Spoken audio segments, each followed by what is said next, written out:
This is one of the most photographed gardens in Scotland, but you won't find it in any of the guidebooks. The coaches roar up, and what people find is a sort of floral picture book with the pages open ready for them. If you thought that bedding schemes died out after the last war, bedding schemes on this kind of scale, you're quite wrong, because here in Scotland, Tom Shearer is keeping a dying art alive. Oh, it's gorgeous. Just the most beautiful garden, and more variety than I've ever seen in one garden.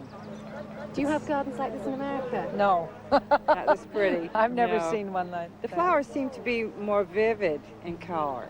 Oh, it's beautiful, isn't it? It's lovely. Is your garden like this? Not quite as good, not as big. It's lovely. It's gorgeous. It really is. You told me to go away and leave her. Yes, you just couldn't and pick me up. Tom worked as a horticultural advisor. To have all this flowering at one time is unusual, don't you think? He's been retired now for 5 years. It's taken so much planning. He's created a display like this every year for 30 years. Each year he needs about 5,000 annuals, and even when he was working full-time, he still found time to grow and maintain them all himself. I visited him on the 21st of August, and he was expecting the first frost any day. So it's a waste of time gardening here in the winter. I don't try any winter gardening. And perhaps that's the reason why I have such a display in the summer. So you love the colour. I think it's, well, other people seem to like it too. Now, most people wouldn't have gardens like this because they couldn't face the amount of work involved. Well, I often answer that by saying, people say work, I say pleasure, because it gives me great pleasure to do it. I don't consider it work at all. But once you get them planted out, that's when the real work starts, isn't it? Well, it's very, very important to keep hoeing between the plants. Now, this leaves the surface soil crumbly. Well, that stops the slugs. It's like the Sahara Desert for slugs when the surface dries out, so they can't make the plants, you see. And they just seem to grow. You must deadhead a lot, though, to get this sort of flowering season. In the summer, well, these pansies, I think I've taken, it's a barrel load at a time. It takes about 2 hours, and I've done that 5 times this year. What about your lawn? This lawn, you see, so far this year, it must have had between 10 and 20,000 people tramping on it. But it's quite good for grass to have walked on. It sinks, and you can see the footprints, and a few minutes later, the footprints have gone. But only when there are no worm casts there. So over the years, I have been treating this with worm killer. Originally, it was lead arsenate, which you can't get now, but there's half a hundredweight of lead arsenate in there, and when the worms take in the soil, they don't like it. Everyone will throw their hands up in horror. I often say this, and people think, oh, God, they can see the world coming to an end because I have a wee patch with no worms, you know. That's these environmentalists. But I feed it a lot with fertilizer, and then when it starts growing, that makes it jump. I have to start mowing it every 24 hours. Are you telling me it's a pleasure to mow your lawn every 24 hours? I've got everything worked out. It takes me 10.5 minutes to mow this grass. And funnily enough, it takes me 15 minutes to trim the edge. How often do you trim the edges? Well, I would cut, on average, about every 24 hours the grass, and I trim, shall we say, every 48 hours. Mr. Shearer, I think you are the tidiest gardener I have ever met. Well, you've made a good point there, because even there's hardly any flowers in the garden. If it's trim and tidy, it looks easy in the eye. I can see a weed. Where? Probably the only Where? weed in the garden, behind your cineraria. Now, the problem with the weed in there is that you have to just slide your way in, you see. People, you see, like that. Slide your feet through. And then it's very important you find where the root of the weed is. Yes, and I bring it, will I bring it out with its roots? Yes, Mission accomplished. What about your lupins? I'm amazed to see them in flower so late in the year. I've learned something this year that I didn't fully realize. Well, I know it with other things, but these were sown in the spring. All the main spikes are finished. There were some magnificent spikes, and I cut them all off, as I should be cutting this off here. You see the seed head there? Now, as soon as a spike is finished flowering, you should cut it off. And all these are secondary spikes. Now, this is getting on to the end of August. They were all out in, well, July.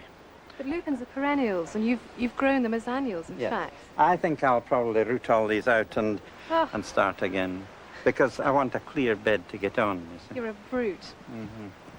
Now, these are killias. Yeah, that's a nice thing. Now, people won't believe me, but I assure you it's true. That was sown third week in March in a seed box, pricked out, held in a cold frame and bedded out there. And no one, I asked around quite a lot. No one could tell me whether they'd flower or not. And they've come up like that. So it's better to do them from seedlings than an established plant, because the flower, these have been in flower for 3 weeks and they'll go on, as you can see so many side buds coming on, they'll go on for another month. So Till it's the another, frost, in fact. well, yeah, it's another perennial grown as an annual. Yes, and it's a good idea, really.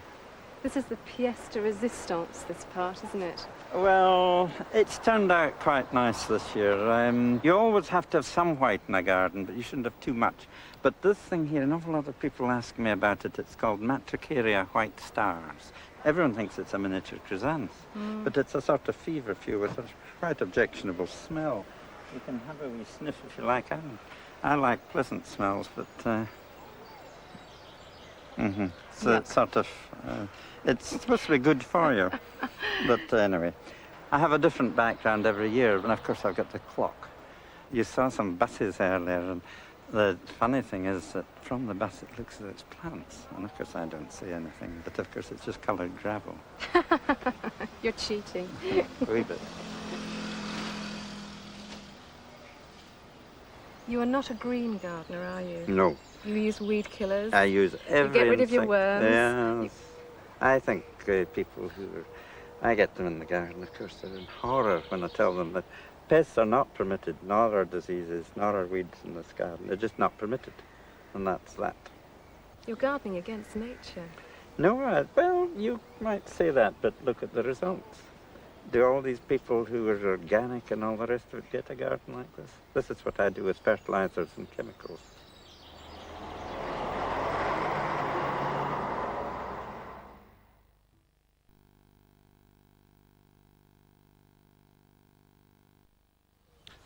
I've been busy planting out my hardy annual border, and I find this method is really very successful. I sow them in these modules and raise them just in a cold frame. You don't need any special equipment. But the one big thing to remember when you're planting these out is that anything grown in modules must be really well watered before you start planting. And then they can just go out in these fairly large informal drifts, set in like this. And one other thing to bear in mind with hardy annuals is that you don't want too much fertiliser. If the soil is too rich, you'll get a lot of growth at the expense of flower. So I don't put any fertiliser on here at all. But they'll soon be away and looking as good as they did last year. Of course, the normal way with hardy annuals is to sow them direct in the soil, and nothing could be easier, though they will flower just a little bit later. All you do is just scratch some shallow drills with a bit of stick and sow them into it. And these are marigolds that I'm putting in here. Do them fairly thinly. And then just cover them over with the back of a rake. Just tamp them down and thin them out to about 6 or 8 inches apart when they come through.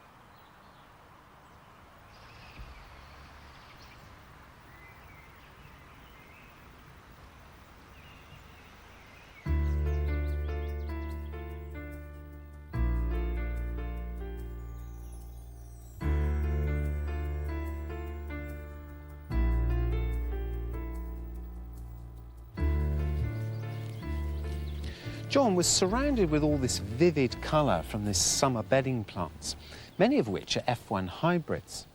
So what are the basic principles behind breeding a new F1 hybrid?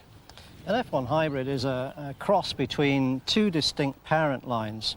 And if I can just go in here, let me show you.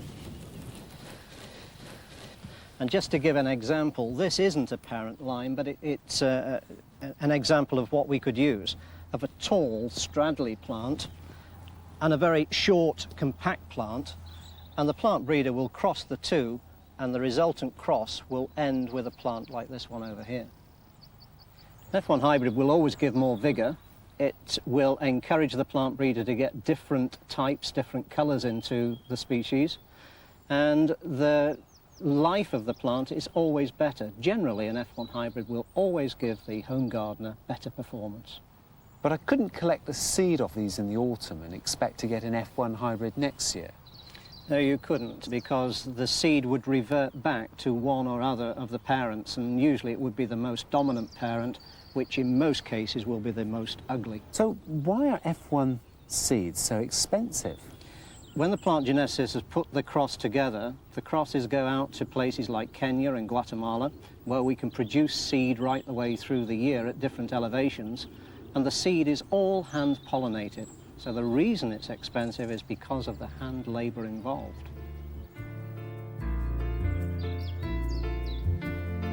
So these are the trial grounds where the plants are put through their paces.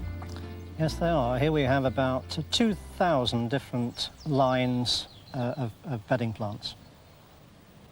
Well, in front of us, we've got these delphiniums. But why dwarf delphiniums? I mean, we're used to seeing them sort of 4 to 8 feet high. Well, this is where the plant breeder's seen an opening in the market, and they've bred them as compact as this for the container market, which is now becoming very popular for the home gardener. There's no staking, they're very easy to look after. John, this area is very different to the more extensive trial grounds. What's the purpose of it here? Well, we know that the bedding plants that are bought by the general public, about 60% end up in containers, so we believe it's only right to test our major varieties this way. And bedding plants have a bit of a reputation as perhaps being a touch brash, don't they? Oh. But I've noticed a lot of the more modern varieties are much more pastel. Well, we've listened to the market, and in this particular arrangement we've got this nice marigold vanilla together with the gold helichrysum, and that goes quite nicely with the scaevola, all coordinating with the blue express petunia. So these colours will go to the garden centres for the public to buy. What we started doing here, Nick, is putting recipes together, and the general public can buy the whole thing ready planted, or they can buy the parts of the container and do it themselves.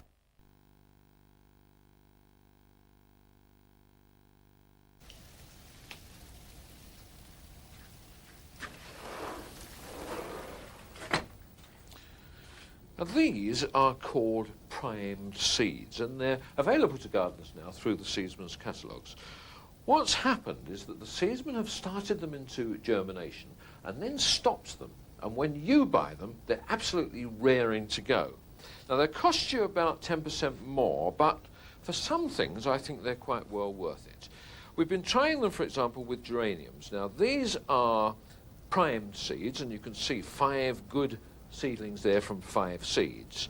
Here you've still got 5 seedlings, but they're not nearly so good. In this lot you've got 5 seedlings in the primed seeds and only 4 here.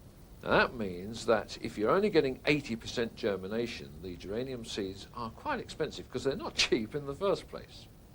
Now the other great advantage is that if you want to get geraniums into flower by June from seed, you've got to start really in January. But with prime seeds, you can start in March, and of course that saves a lot of heating costs. Now we've found another unexpected advantage too. With very tiny seeds, like begonias for example, well, you can see here that the compost tends to get covered in algae.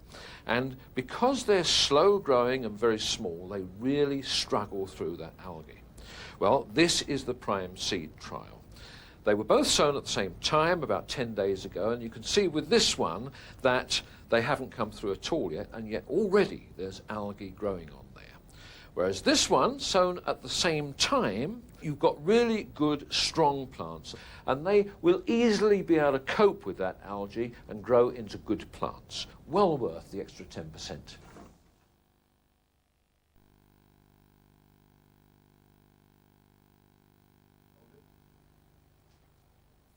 lots of people say they have trouble with. Germinating impatiens or busy lizzies.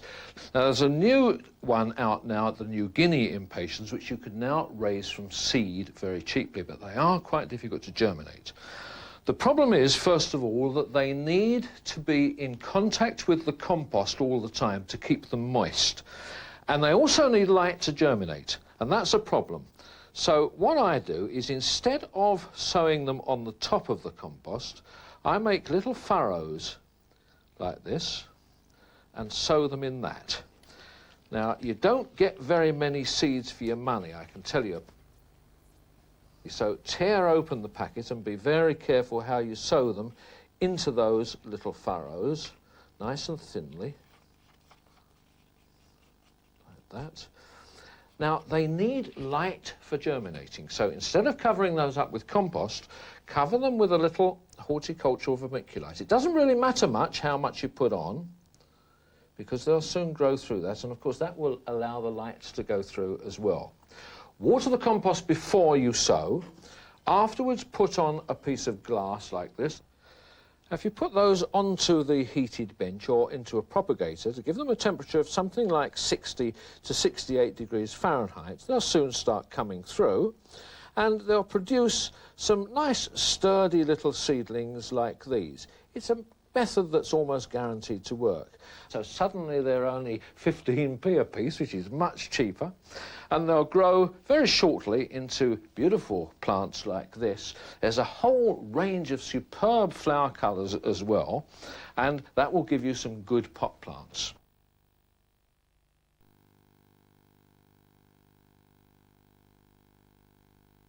Now, you can raise your own bedding plants from seed, but with most of them, you don't really need to start until about March time. There are just one or two, like begonias and geraniums, that really need an earlier start. But there is an alternative way. You can go to the garden centre nowadays and buy little seedlings in pots, and I reckon they're a real bargain. Now, these are begonias. A packet of begonia seeds will cost about £2. Then you've got the cost of your pots and your compost and your heat, of course, whereas these little seedlings will cost between £2.50 and £2.70. I think that's a very good bargain.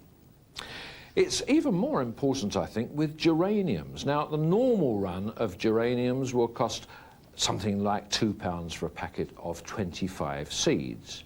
But the really choice F1 hybrids can cost up to 30p per seed. Now, that's fine if they all germinate, but just have a look at this.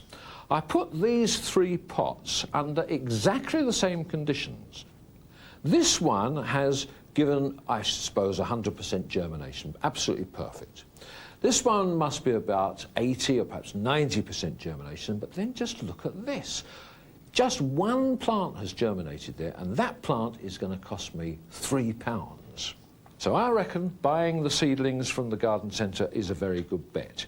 Now, when you get them home, you can put them into pots or seed trays, but I reckon the best bet is to put them into modules in the modern way. You want quite big modules. Take the seedlings out with a little widger or something like this, always handling the seedlings by the leaves, not the stems. Pot them in like that and just make sure that they're nice and firm at the bottom, and away they'll go and produce beautiful little plants for planting out in June. Now, also in the garden centres, you can buy these little individual plants of fuchsias. Now, do bear in mind that if they've got leaves on, then they're half-hardy fuchsias and won't stand the frost, so don't, for heaven's sake, put them out in the garden yet. What you need to do now is to pot them up, and then you can see here where they've already been pinched out. And what you need to do is to continue that process by pinching out the little growing tips here like that. And that will produce 2 stems then, and by June you'll get a really nice bushy little plant.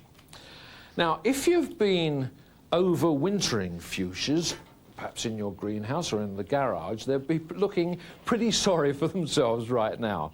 So what you want to do at this time of the year now is to look for a little bud that's coming from one of the main stems here and is facing in the right direction away from the centre of the bush, and just cut just above it, like that. and then go round and do that over the whole bush. And you'll have a nice bushy plant ready for planting out in about June time.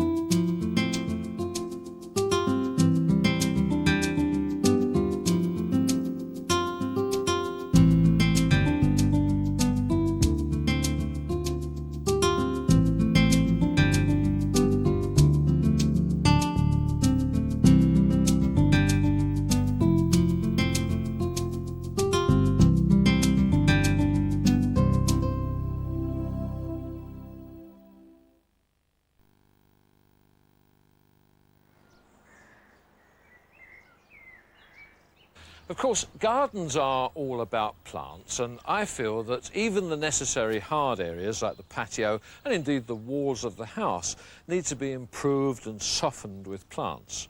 And you won't get better summer colour than from half-hardy annuals and perennials. They look terrific in containers, and now's the time to plant them, so I'm doing my baskets. Now, the first thing is to choose the right container. A container like this is okay for perhaps a trailing fuchsia, but it has no holes in the sides. So I prefer the good old-fashioned wire basket, and that can build the basket into a complete ball of colour because you can plant through the sides. Now, I would normally line with moss, but moss, I understand, is now getting over-collected and therefore scarce. So I'm now using these coconut fibre liners, which fit in quite nicely and look quite good too. And a little piece of polythene in the bottom will avoid too much watering. And then I put a bit of compost in. Now, the compost that I use is soil-based because soilless composts tend to dry out a bit too fast. And you just want to, I suppose, about 3/4 fill it. Now, you choose a tall plant for the middle, and where are I? I'm choosing a geranium for that, or pelargonium to the more botanically minded. And that will stick in the middle there. Don't worry about the fact that it's sticking out of the compost, because we'll fill it up later. And then fill round with slightly shorter plants, things like these petunias, choosing colours, of course, which go with the geraniums. Just about 3 of those, I would say, in there. It's going to look really rather splendid. Right, and then we can get a little bit more compost in around those plants, ready for putting in the final layer. And the final layer should be mainly trailing plants. You must leave some space for those. And here you can use things like trailing geraniums again. Or you can use this little variegated Felicia. Wonderful thing, this, with lovely blue flowers as well. And perhaps a trailing fuchsia or two. In the front here. And then around there you can get some smaller trailing plants, things like these trailing lobelia will go in all around. Now, we want to get some plants in the sides as well. And you do this by simply cutting a slit through the liner, and it isn't a difficult thing to do with a knife, like that. And then you'll find you can poke the lobelia through. This looks a little bit vicious, but just poke it through into the compost like that so it's hanging out. That will grow away perfectly well. And when you finish round there, the basket will be ready for hanging up. I always, before I start, remove one of the chains, but make jolly sure that you get it, A, in the right place, and B, that you just tighten it up with a pair of pliers, otherwise you could have some accidents with that. And now it's ready for hanging up. Now, they don't need watering every day from now on, but in 3 or 4 weeks' time, there'll be a complete ball of colour.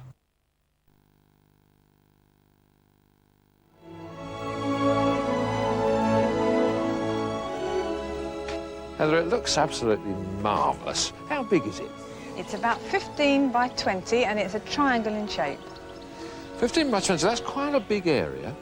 And with seed anything from, say, 60p to a couple of pounds, that must be quite an outlay. You'd be surprised, but it isn't, Jeff, because a lot of the plants self-sow. So once they're there forevermore. So this is a mixture of hardy and half-hardy animals? Yes, it is. And it's the hardy ones, obviously, that seed themselves? They do, and there are several of them which do this very successfully. What sort of things do you use? One of my favourites is the esculture, the Californian poppy. We have 3 colours. The yellow one, which everybody knows. Then there's this lovely pink form. That's a beauty, isn't it? What a lovely colour. It is, isn't it? Because it crosses with the others, we get a range of colours. You get a soft pink, and you also get the darker pink. Isn't that nice? And then we have the cream one. And the cream does cross with the orange, so you get a range of orange colours too. And we like this ferny foliage because we can grow other plants through it, and you get a bigger range of colour.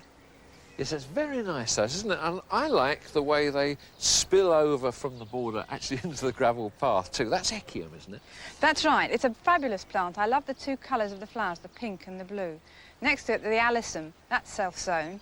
It gives colour very early in the year, and then as the plants go over, there are more seedlings in the gravel to carry on the display right through to the autumn. So you get all those for nothing, but you can't do that with everything because you've got some half-hardies here too. Well, we have a good try, Jeff. We saved the seed of the Nicotiana. I particularly like that tall form. It's so beautifully scented in the evenings. And the Cosmos, we saved that as well. I like that single pink form rather than the mixed variety. I think the colours mix much better with the other plants. Well, I'm determined to catch you out somewhere, Heather. Now, you've got some begonias down here. They're F1 hybrids, and you can't collect seed from F1 hybrids. This is quite right, Jeff. In fact, here in April, or even the beginning of May, I go out down to the local garden centre and I buy 2 or 3 strips, as much as I need, bring them back and pot them up into 3.5-inch pots and grow them on till I'm ready to plant them. Why don't you raise them yourself on the windowsill? Well, we could, but begonias do need a lot of heat in order to germinate, and the amount of messing about this would entail, at that time of year, we haven't really got the time. What about the castor oil plant? This we do raise from seed ourselves because we can't buy them locally. We sow them in heat in February because they need a long growing season in order to achieve a nice big plant to plant out. This gives us a lovely foliage effect for the season. They really do look great, don't they? But of course they are poisonous, so not a good plant perhaps if you've got very small children. You also grow a few tender perennials here and there, like these argyranthemums. I love them. Unfortunately, when people learn that they're tender, they don't want to know, but they'll go out and buy geraniums. These are so much easier to grow.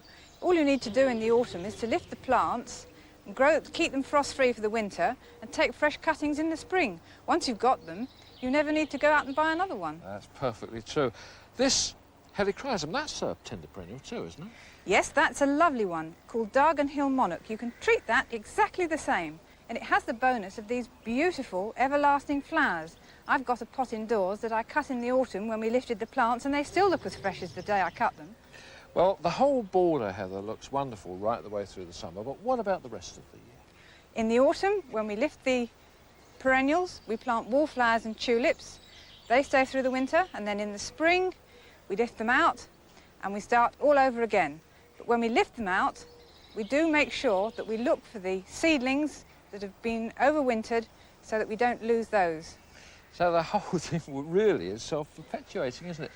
Well, I must say, Heather, this is not only a fine example of good gardening, but it's also a masterpiece of economy.